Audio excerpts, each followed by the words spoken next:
نني بعلوم كزراربو زي خلو أب مصنات لؤخ بالصقنا تقبلهم سرح زلو دليت لوط مناسي ساموران صادقانن حزبنا نفسن فلل زأتو زلو زي زاري دبنا كينات مغلصي سالساي ويانه تግራይ ኦሊሶገን ኦበሳንጆ ንሰላም ቀርና አፍሪካ ክሰርሑ ዳግማይ ተሸይሞም ጎንጽ ሱዳን ጽልዋ ኢራን ኣብ ቀይሕ ባሕርን ቀርና አፍሪካን የስፍሕሎም وسخ واقع ندادي أب كينيا سفيح تقاوم اللعائلو سلام بكل كرنعة علم تركبو تختاتل تمرمنا زينات تزعلت برس زينا فلمنا نابزر زرم كناس قراكم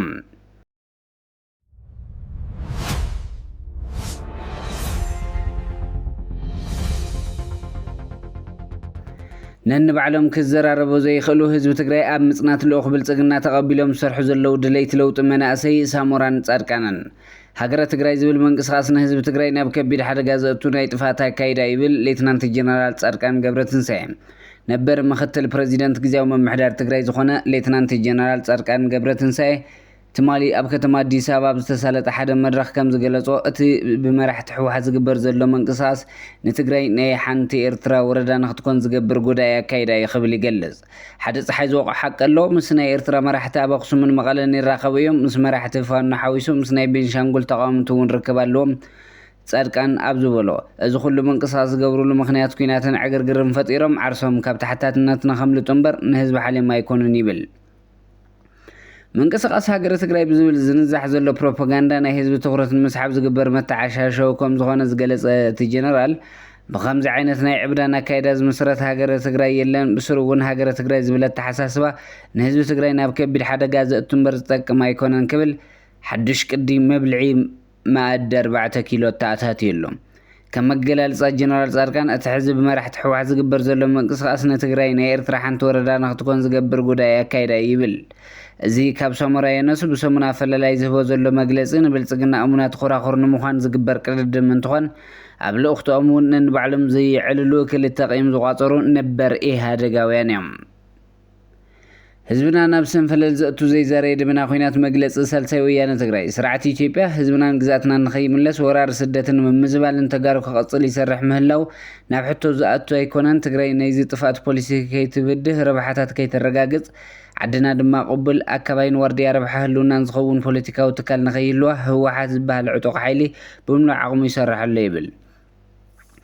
الزيت مالي خون لومي تقراي زماسونو تكبارات كام مفصام بخير زي فلت حيلي بهيرا واحد الناس بمبتان تقراي بمنتخامن نتوم تنتات فاطمام جزاتنا زغبطو حزبنا زمزابلا حيلتات نسلت صبي برفعهم كبل تطح كنتات يفطر لهم كم زلو جهد حق خوينو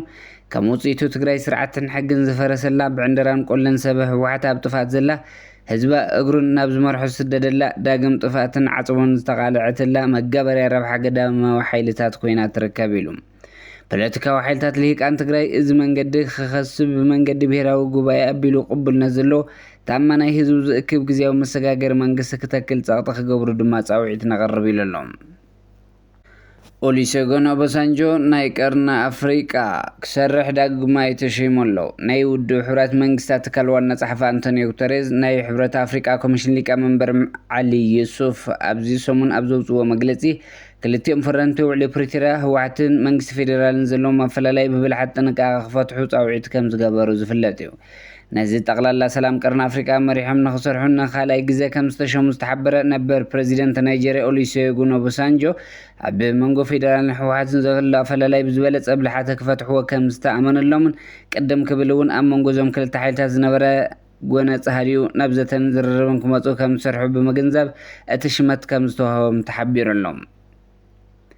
ጎንጽ ሱዳን ጽልዋ ኢራን ኣብ ቀይሕ ባሕሪ ቀርና አፍሪካን የስፍሕ ኣሎ ኣብ ሱዳን ዝካየድ ዘሎ ጎንጺ ኢራን ኣብ ቀይሕ ባሕርን ቀርና አፍሪካን ዘለዋ ጽልዋ ከተስፍሕ ዘኽእላ ኩነታት ይፈጥር ከም ዘሎ ተንተንቲ ይሕብሩ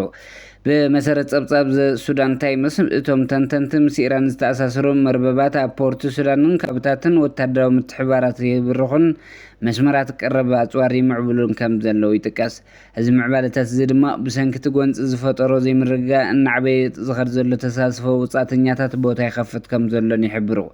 زين عبي زخر زلو تداوم قصاصات بفلاي أمس مرقيح بحرن قربا بتاقرات قرن أفريكان أبسطتاون جيوبوليتيكاون ميزان سفيح زوبا وصلوا كلو كم زخل اتهم تنتنتي يتنقلهم ወሰኽ ዋጋ ነዳዲ ኣብ ኬንያ ሰፊሕ ተቃውሞ ላዒሉ ኣሎ። ኣብ ዝሓለፈ ሰሙን ኣብ ኬንያ ክብረ ወሰን ዘለዎ ወሰኽ ዋጋ ነዳዲ ማለት 20 ሚታዊ ወሰኽ ብምቅዋም መራሕቲ መኻይን ብደረጃ ሃገር ድማ ከም ዘካየዱ ተሓቢሩ ኣሎ። እዚ ተቃውሞ ኣብ ርእሰ ከተማ ናይሮቢን ካልኦት ከባቢታት ሃገርን ጽርግያታት ተዓጽዮም ዝውዕሉ ኮይኖም ትካላት ንግዲ ተዓጽዮም ተምሃሮ ድማ ኣብ ገዝኦም ተዓጽዮም ክውዕሉ ተገይሮሎም። እዚ ወሳኽ ብሰንኪ ኣብ መንጎ ኣሜሪካን ኢራንን ዘለዎ ጥረ 5 ኢድ ነዳዲ ዓለም ዝሓልፈሉ መጻብ ብሄርሙዝ ተዓጽዩ ብምጽንሑ ቀረብ ነዳዲ ብምትዕንቃፉን እዮም። ሕብረት ጽላት መጓዓዝያ ኬንያ መንግስቲ ንዜጋታቱ ካብ ወሳኽ ወጻእታት መነባብሮ ክከላኸለሎም ኣይከኣለን ኢሉ ብምኽሳስ ዋጋ ነዳዲ ብቕልጡፍ ብ35 ሚእታዊ ክቕንስ ፀዊዑሎም። በአንጻሩ ሚኒስትር ፋይናንስ ኬንያ ጆን ሙባዲ እቲ ወሰኽ ዋጋ ዝሕዝን ምዃኑ እኳ እንተኣመነ ነቲ ህዝባዊ ተቃውሞ ግን ፍጹም ኣድላይ ኣይኮነን ክብል ነፂግዎሎም። መንግስቲ ኣብ ጭቡጥ ሓበሬታ ተመርኪሱ ውሳነታት ዝወስድ ዝገለጸት ሚኒስተር